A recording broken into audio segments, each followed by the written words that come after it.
इस सेशन में बच्चों हम लोग इक्वेशंस ऑफ द हाइपरबोला देखेंगे। तो हाइपरबोला के दो केस होते हैं कि अगर centre of the hyperbola origin पर हो और उसका जो एक्सिस है वो फोकस उसके या तो एक्स एक्सिस पर होंगे या वाई एक्सिस पर होंगे। जब फोकस एक्स एक्सिस पर होंगे तो आप देखिए फोकस के कोऑर्डिनेट्स होंगे C0 and -C0, 2 foci are there. और इसके जो दो वर्टेक्स हैं हाइपरबोला के, इसके कोऑर्डिनेट्स होंगे A0 और इसका B के क्या होंगे, दूसरे के -A0। ओके, इस केस में हाइपरबोला की इक्वेशन क्या होगी, x² upon A² minus y² upon B² is equals to 1। ये केस कब है, जब इसका फोकस एक्स एक्सिस पर है। दूसरा केस क्या है, सेंटर ऑफ द हाइपरबोला तो ओरिजिन है लेकिन इसके फोकस y एक्सिस पर हैं, तो फोकस के कोऑर्डिनेट्स क्या होंगे दोनों फोकस के, ये होगा 0C और ये क्या होगा 0 -C। और ये जो डिस्टेंस है ये ट्रांसवर्स एक्सिस हो जाएगा, इसकी लेंथ 2a होगी, इसके कोऑर्डिनेट 0a, उसके 0 एंड -a। ओके, अब इस केस में हाइपरबोला की इक्वेशन क्या हो जाएगी, y² upon A² minus x² upon B² is equals to 1। तो इसका ये मतलब है कि अगर किसी हाइपरबोला की इक्वेशन दी है और हमें ये पहचानना है कि उसका ट्रांसवर्स एक्सिस एक्स एक्सिस पर है या वाई एक्सिस पर है, या उसका फोकस, दोनों फोकस उसके एक्स एक्सिस पर है या वाई एक्सिस पे, तो इसके लिए हमको क्या देखना होगा, इन दोनों में जो पॉजिटिव वैल्यू वाला होता है वो हमेशा, अगर x² पॉजिटिव है तो मतलब फोकस एक्स एक्सिस पर है, और इसका जो अगर y² पॉजिटिव है तो इसका जो फोकस है, दोनों फोकस हैं ये y एक्सिस पर है, और इसका जो ट्रांसवर्स एक्सिस होगा वो भी y एक्सिस पर होगा। इस केस में इसका ट्रांसवर्स एक्सिस x एक्सिस पर होगा। जैसे एक एग्जांपल मैं दे रही हूँ बच्चों, मान लीजिए लिखा है x² upon 9 minus y² upon 4 is equals to 1।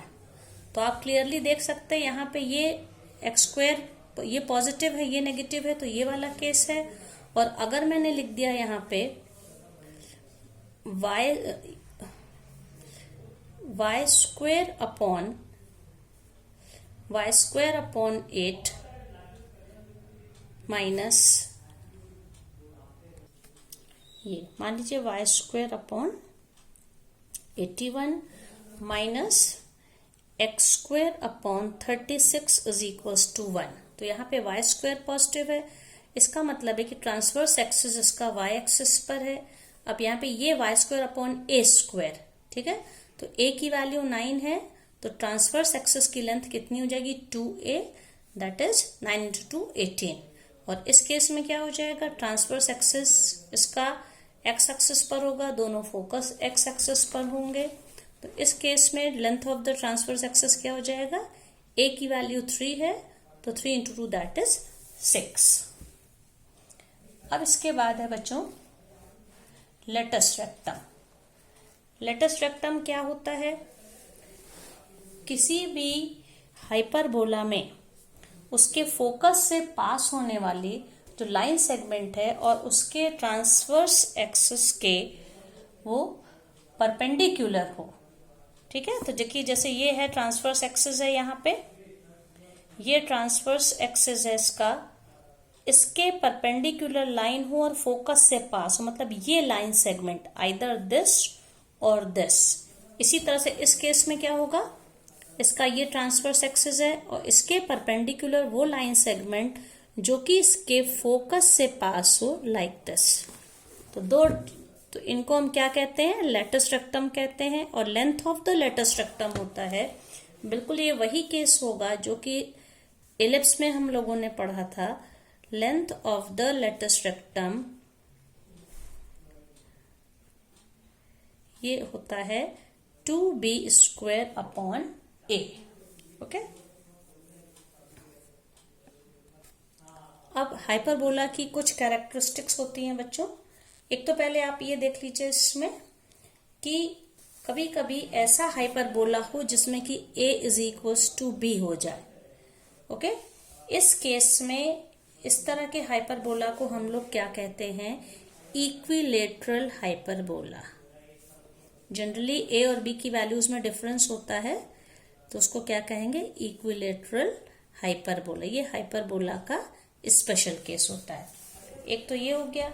दूसरा ये है, हमें जो हाइपरबोला की इक्वेशन मिली, मान लीजिए ये वाला केस है, that is x square upon a square minus y square upon b square is equals to 1। इसका ये मतलब हुआ कि अगर हम x square upon a square को एक साइड रखें, it is 1 plus y square upon b square, तो ये x square upon a square, इसकी वैल्यू हमेशा 1 से 1 प्लस में है और ये पॉजिटिव टर्म है। इसका मतलब ये वैल्यू हमेशा 1 से ज्यादा होगी। तो मैक्सिमम ये हो सकता है, अगर ये वैल्यू 0 भी हो जाए तो या तो ये 1 होगी या ग्रेटर देन 1 होगी। तो इसका क्या मतलब हो गया कि x square, it implies that x square upon a square is always greater than और equal to 1। It means x square is always greater than और इक्वल टू ए। ये स्क्वायर यहां चला आएगा मल्टीप्लीकेशन में, तो इसका ये मतलब है कि x की वैल्यू हमेशा either it is less than minus a और x is always greater than और इक्वल टू प्लस ए।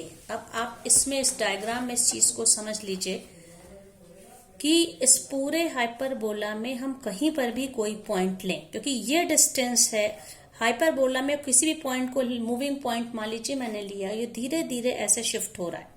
तो अगर यहां पे मैंने इस जगह पे पॉइंट पी लिया है तो इसका एक्स कोऑर्डिनेट ये डिस्टेंस होगा, ठीक है। अब हम जैसे जैसे इस पॉइंट को नीचे लेते जाएंगे, इसके एक्स कोऑर्डिनेट की वैल्यू कम होती जाएगी और ये लीस्ट वैल्यू, मान लीजिए यहां तक आया, पी पॉइंट को ए पे शिफ्ट कर दिया तो इसका एक्स कोऑर्डिनेट हो गया ए। अब इसके बाद अगर हम इसको नीचे ले जाएंगे तो आप देखिए एक्स कोऑर्डिनेट की वैल्यू फिर से बढ़ने लगेगी। मतलब कि एक्स कोऑर्डिनेट की लीस्ट वैल्यू, हाइपरबोला पे कोई भी पॉइंट होगा उसका एक्स कोऑर्डिनेट की लीस्ट वैल्यू ए है, ए होगा या ए से ज्यादा होगा। तो ये जो केस है, x coordinate of any point on the hyperbola is always either equal to a और ग्रेटर देन ए। इसी तरह से अब हम अगर यहाँ पे कोई पॉइंट लें, मान लीजिए यहाँ पे मैंने कोई पॉइंट लिया हाइपरबोला में, तो इसका, इस पॉइंट का जो एक्स कोऑर्डिनेट होगा, आप देख सकते हैं ये डिस्टेंस है ए, नेगेटिव साइड है तो इसको माइनस ए बोलेंगे, ठीक है। तो इस पॉइंट से अगर हम यहां पे लें तो अब आप देखिए यहां से नेगेटिव साइड में ये नीचे होता जा रहा है, नीचे होते होते मैक्सिमम वैल्यू, वैसे तो ये मिनिमम वैल्यू, लेकिन नेगेटिव साइड होने से इस वैल्यू को हम कहेंगे, इसकी वैल्यू माइनस ए होगी। इसके बाद इसके ऊपर जाने पे माइनस ए से ये बड़ी वैल्यू, मतलब न्यूमेरिकली बड़ी वैल्यू, अदरवाइज जैसे ये माइनस ए, यहाँ पी पॉइंट मैंने यहाँ पे लिया तो एक्स कोऑर्डिनेट माइनस ए, मान लीजिए यहाँ पे आ गया, इसकी वैल्यू 2 अगर है तो ये यहाँ पे आके ये बढ़ गया, ये देखिए बढ़ रहा है, -2, -2.1, -2 हो सकता है यहाँ पे, ये -3, इसी तरह से नीचे भी वही होगा। तो इसकी मैक्सिमम वैल्यू ए की -a है, उसके बाद ये इस तरफ शिफ्ट होएगा नंबर लाइन पे। जब ये इधर शिफ्ट होगा मतलब कि इसकी value, it's value is decreasing. तो हम कह सकते हैं हाइपरबोला पे कोई भी पॉइंट है, उसकी जो मैक्सिमम वैल्यू -a है, नहीं तो वो उससे छोटी वैल्यू होगी। तो a की वैल्यू या तो a से, पॉइंट P के एक्स कोऑर्डिनेट की वैल्यू या तो a से बड़ी होगी या -a से छोटी होगी। मतलब इन दोनों पॉइंट के बीच में कभी भी इसका पैराबोला का कोई, हाइपरबोला का कोई पॉइंट एग्जिस्ट नहीं करेगा। यही रीजन है कि हाइपरबोला के लिए कभी भी ये, इसका जो वर्टेक्स है ये ओरिजिन को टच नहीं करता, ये इससे हमेशा डिस्टेंस पे रहता है। हम लोगों ने पैराबोला में देखा था, अगर आपको याद होगा, पैराबोला में इसका जो वर्टेक्स था वो ओरिजिन पर था, लेकिन यहाँ ये पॉसिबल नहीं क्योंकि इसके 2 फोकस हैं और इसका लोकस इस तरह से है कि इसकी वैल्यू या तो a से ज्यादा है या -a से कम है। इसीलिए हम लोग इसको क्या बोलते हैं, x values either less than और इक्वल टू -a और ग्रेटर देन और इक्वल टू +a। इन्हीं दोनों वैल्यू के बीच में इसकी वैल्यू वेरी करती है। अब इसके बाद अगर हाइपरबोला पे कोई पॉइंट एक्स वाई, जैसे P है मान लीजिए, एक्स वाई एग्जिस्ट करता है तो इस p को उठा के अगर हम यहां पे ले जाएंगे तो क्या हो जाएगा, माइनस एक्स वाई। उसी डिस्टेंस पे मान लीजिए हम लोगों ने यहां पे ले लिया, थर्ड क्वाड्रेंट में एग्जिस्ट करेगा तो माइनस एक्स माइनस वाई भी हाइपरबोला का एक पॉइंट होगा, और वही यहां पर भी एग्जिस्ट कर सकता है, that is x and minus y. तो एक्स वाई लेने से चारों क्वाड्रेंट में with same value and different sign 4 points hyperbola के एग्जिस्ट करेंगे। फोकस हमेशा इसके ट्रांसवर्स एक्सिस पर होंगे। अब ट्रांसवर्स एक्सिस क्या होता है ये मैंने पहले ही बता दिया कि अगर एक्स हाइपरबोला की इक्वेशन में एक्स स्क्वायर वाला टर्म पॉजिटिव है, इसका मतलब ट्रांसवर्स एक्सिस एक्स एक्सिस पर है, फोकस भी एक्स एक्सिस पर है। और अगर ये केस हाइपरबोला का है तो अब हम इसको ट्रांसवर्स एक्सिस मानेंगे। इसको पहचानने के लिए क्या तरीका है, वाई स्क्वायर वाला टर्म हमेशा पॉजिटिव होगा, तो ये वाले फोकस हमेशा वाई एक्सिस पर होगा।